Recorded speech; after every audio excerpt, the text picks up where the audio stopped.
From 1990 in South London, the evolution and development of underground dubstep arose, the merger of dub reggae and two-step. 1998, releases were occurring more and more. 2001, clubs started to introduce nights and DJs to promote dubstep. Two in particular, Plastic People and Forward, which created an environment for dubstep producers to play new music. Forward also had a pirate radio station, which had many dubstep artists becoming regular residents there. 2003, major radio stations started to introduce the sounds on the airwaves. 2005, dubstep spread beyond local scenes. Dedicated websites, forums and blogs started appearing to aid the growth and love of dubstep. The Wire, a magazine, and Pitchfork Media Online also contributed to covering areas of dubstep. Marianne Hobbs was dedicating a show called Dubstep Wars, which gave a true insight for the listeners. Dubstep was becoming more popular and easier to access due to file share increase and awareness of the genre.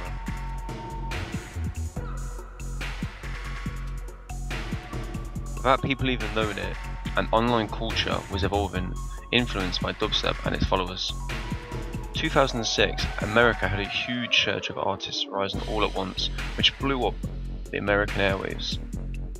The genre blew up. It was becoming harder and harder to ignore that it was the next biggest thing to listen to. Teenagers all over were downloading as much as possible and trying to fit in with the trend. An ignition of most music programs being spread illegally gave millions the opportunity to make music. 2007, many dubstep tracks were becoming chart hits, pushing the sounds to the mainstream audience. The true foundations were being slowly forgotten about and unrecognized. At the end of 2009, the New York Times and the Sunday Times were now reviewing the genre. Everywhere was interested. From 2010 to the present day, brostep is the new dubstep, but the term was given by haters, the people that don't approve of the change, people that haven't forgotten and grew up with the traditional production methods. These people make up some of the dubstep culture.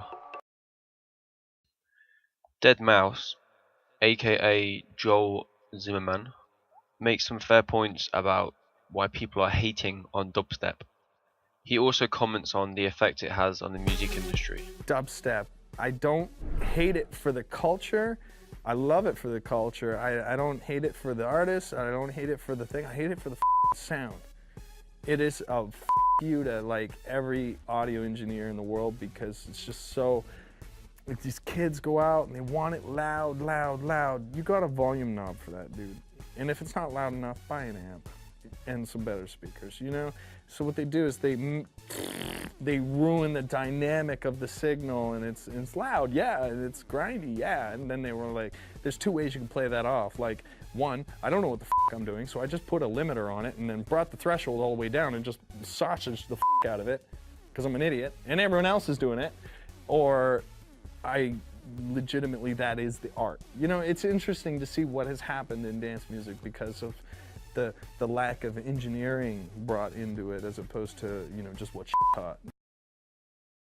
This YouTuber presents about hating on dubstep.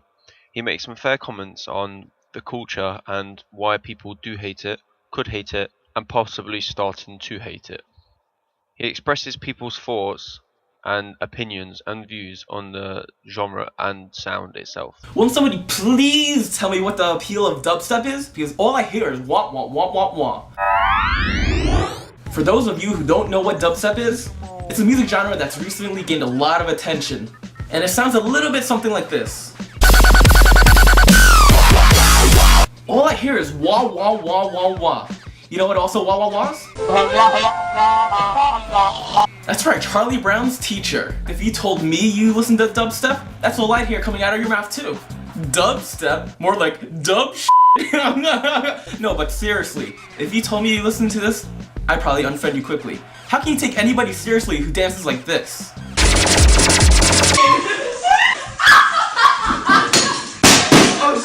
Or look like this? Cocaine is one hell of a drug. Looks like that guy suffered a seizure with a broken pelvis.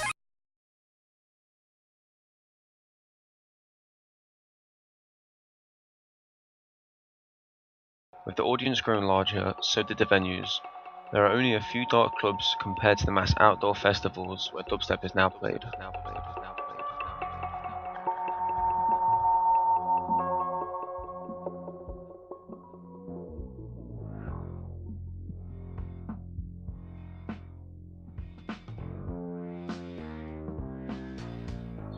From dub and reggae, we now have dubstep, drumstep, brostep, and all the other steps.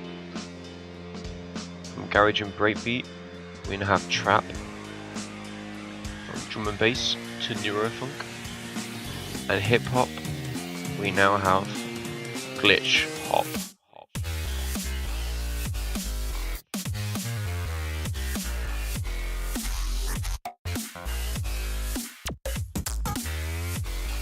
All from the influences and development of dubstep.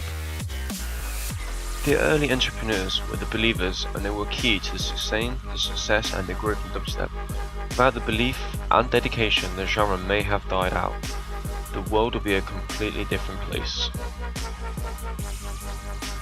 We have John Peel from BBC Radio 1. His role was crucial as he landed 3 dubstep tracks in the top 50 in 2003, which was big in the early stages. And BBC Radio 1 presenter DJ Mary Ann Hobbs started displaying the genre, beginning with a show devoted to the dub culture, Dubstep Wars, in 2006. The artists, producers and DJs were and still are the best at being promoters. In many eyes, people see them as godlike, throwing huge beats and dirty bass lines never heard before. The shows they put on would influence the crowd. Labels had important roles to sustain releases and keep artists alive in the scene, otherwise the genre would have faded away really fast. One key to the success was the amount of collaborations and events well organised. Record labels now are responsible for dedicating certain ethnics or individual styles and sounds.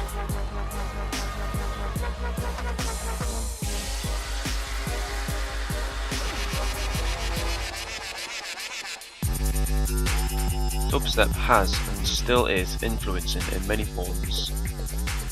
For example, artists such as James Blake, Britney, Rihanna, KTB, Ellie Goulding and Snoop Dogg and many more all have and are still taking some elements from dubstep, such as sound design and track structure.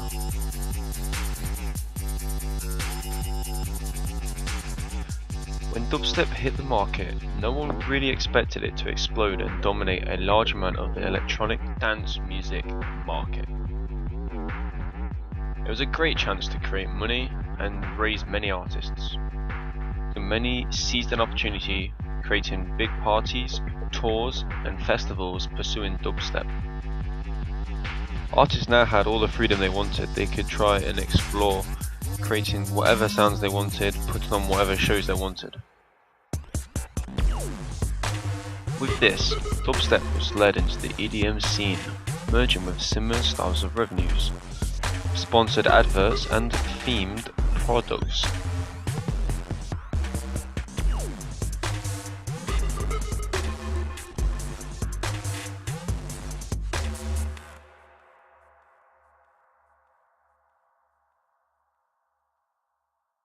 As you can see in this advert, Lucasade are using a dubstep track to promote their product. Perfect for their target audience.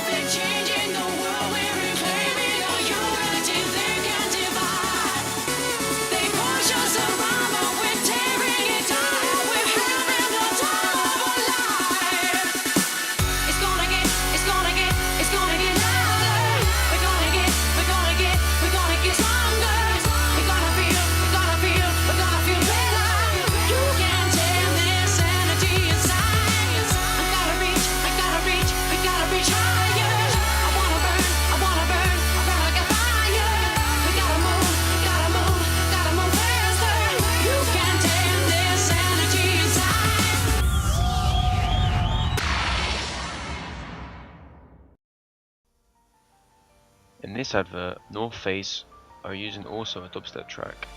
giving a thrilling and energetic feel to their service.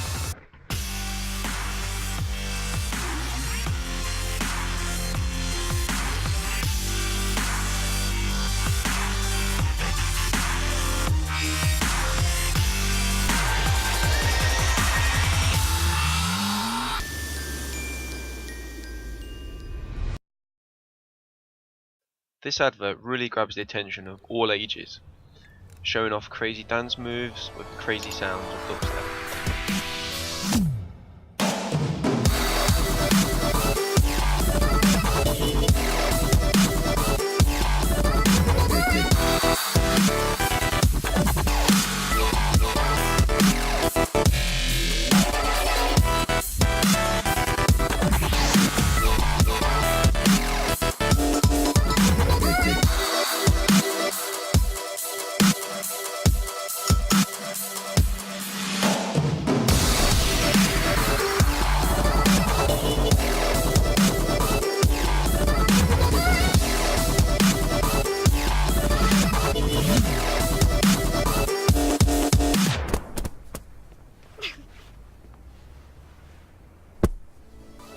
New Weetabix chocolate spoon size. Fuel for fun. This advert uses dubstep and focuses on the target audience, teenagers, and really connects with them.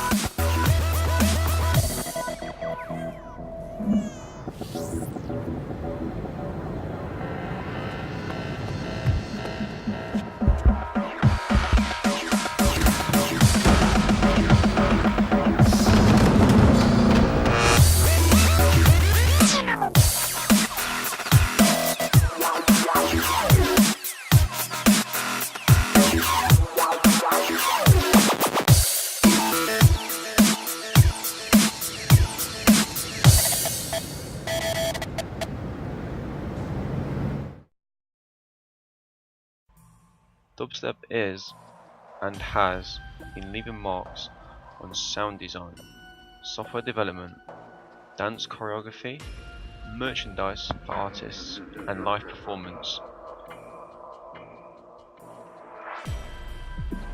Companies are designing products specifically for producers creating dubstep, as there is a huge need and development in sounds.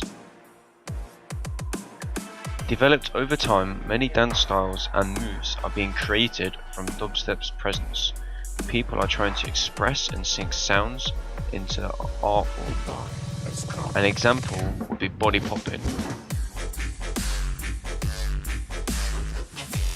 As you listen deeper to tracks, you hear more and more sounds that people can relate to and dance to. The genre also brought people closer, as it was something you either loved or something you hated.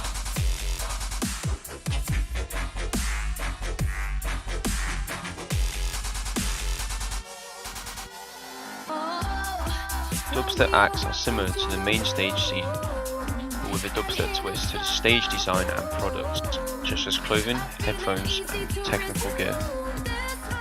Thanks for watching.